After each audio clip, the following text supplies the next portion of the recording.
It is 2300 hours on 28 July 2015 at Badwater Basin in Death Valley, USA.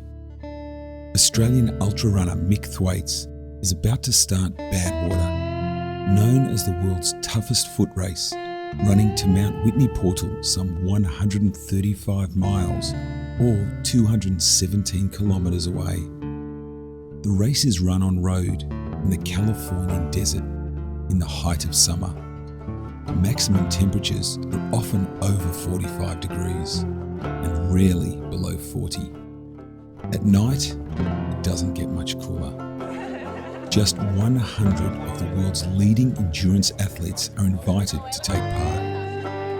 Like Mick, many are rookies, yet others have made multiple attempts, such as Marshall Ulrich, who is attempting to finish his 20th Badwater. All the advice Mick has received says that experience plays a huge part in achieving success at Badwater. It is recommended rookie runners have as a minimum crewed at the race before, and that their crew comprise people with direct Badwater experience. Mick has neither. He's never been to Badwater. However, he is part of Team Shmick, a tight group of mates from around Australia and New Zealand who come together at ultra running events to work with each other to achieve their goals and aspirations. Coming from Australia puts Mick at a significant disadvantage. While Northern Hemisphere runners have been able to train in warm to hot summer conditions as preparation, Mick has had to improvise as his hometown of Brisbane experiences one of its coldest winters for many years. In his pre-cast concrete factory, he builds a heat chamber, fits it with a heater that will crank the temperatures up to a sweltering 47, and then runs on the treadmill for hours at a time. He has been training specifically for Badwater since representing Australia at the World 24-Hour Track Championships in April. Badwater has been his only focus. Mick travels to Los Angeles 5 days before the race for family time and to adjust his body to the 17-hour change in time zone. 3 days later, he meets up with his Team Shmick crew for a 4-hour drive to Pahrump, Nevada, their base for the days leading up to the race. Pahrump provides everything they need to prepare for the conditions ahead. They will use almost 100 litres of water during the race and over 20 bags of ice. In Pahrump, Mick runs into 2014 Badwater champion Harvey Lewis from the United States.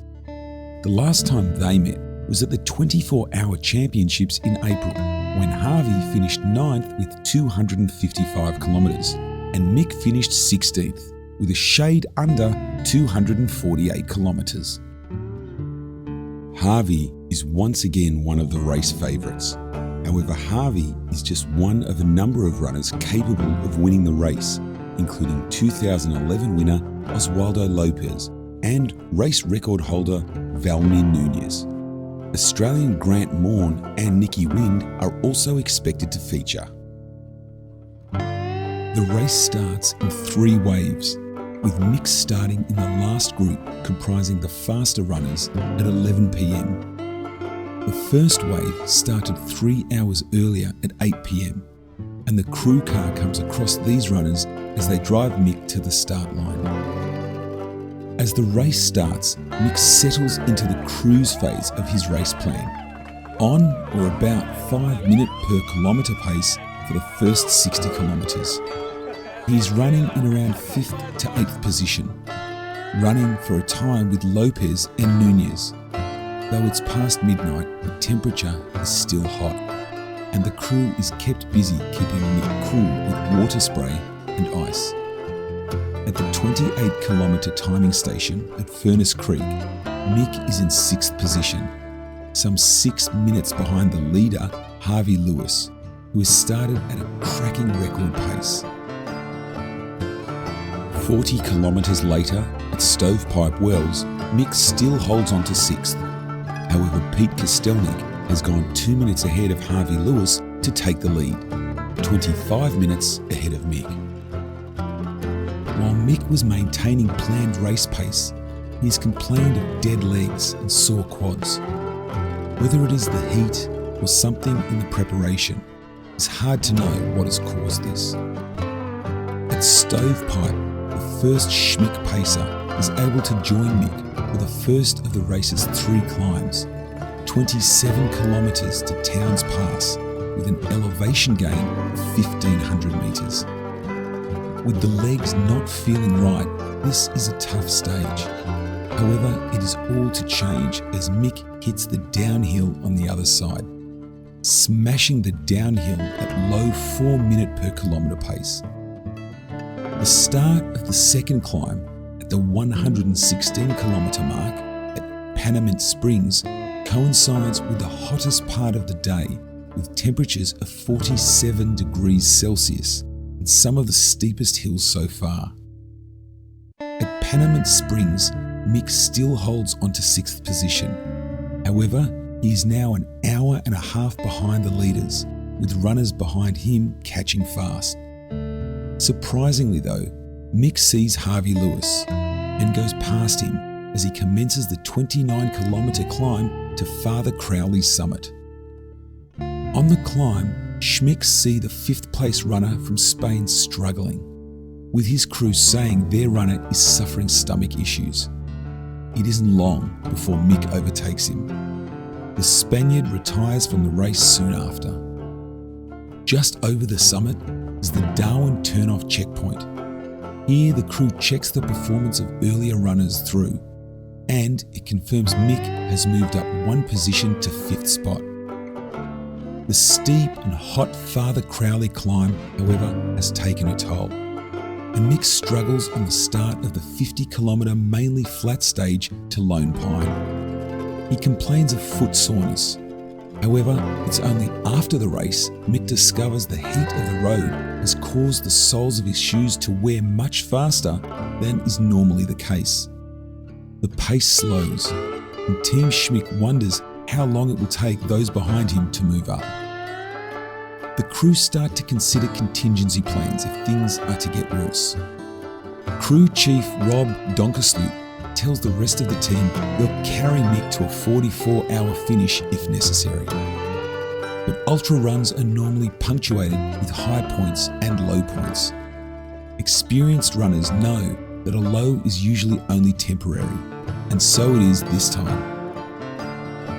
20 kilometres before Lone Pine in the late afternoon, the temperatures get slightly cooler, and a strong tailwind seems to lift Mick's spirit, and his pace noticeably quickens, with his paces under pressure to keep up with the at times 5-minute kilometre pace.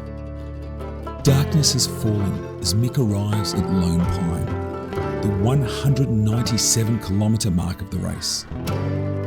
Here the crew discovers Valmin Nunez, who has led for a lot of the race, is withdrawn, unable to complete the race's final brutal 20 kilometre climb to the finish line at Mount Whitney Portal. Mick is buoyed by the news he is now in 4th position and believes he is just 30 minutes behind Jared Fetterolf. A half hour into the climb, the crew find out Fetterolf in fact started in an earlier wave and is actually an hour behind Mick. As such, Mick is in 3rd position. They hear fellow Aussie and Mick's good friend Nicky Wind is pushing hard behind him in 4th. Nicky will go on to win the women's title. The crew pass on the news to Mick, which seems to strengthen his resolve even further. The last mile is a mentally cruel way to finish a 135-mile event. There are cars lining the route, and every bend looks like it is the final one before the finish. However, every time it proves to be a disappointment. Finally, the finish line comes into sight, and Mick and the rest of Team Shmick complete the Badwater 135 to claim 3rd position. It is 1:23 a.m. on Thursday, 30 July 2015. Mick's time is 26 hours and 23 minutes. It is a remarkable result by a Badwater rookie with a rookie crew.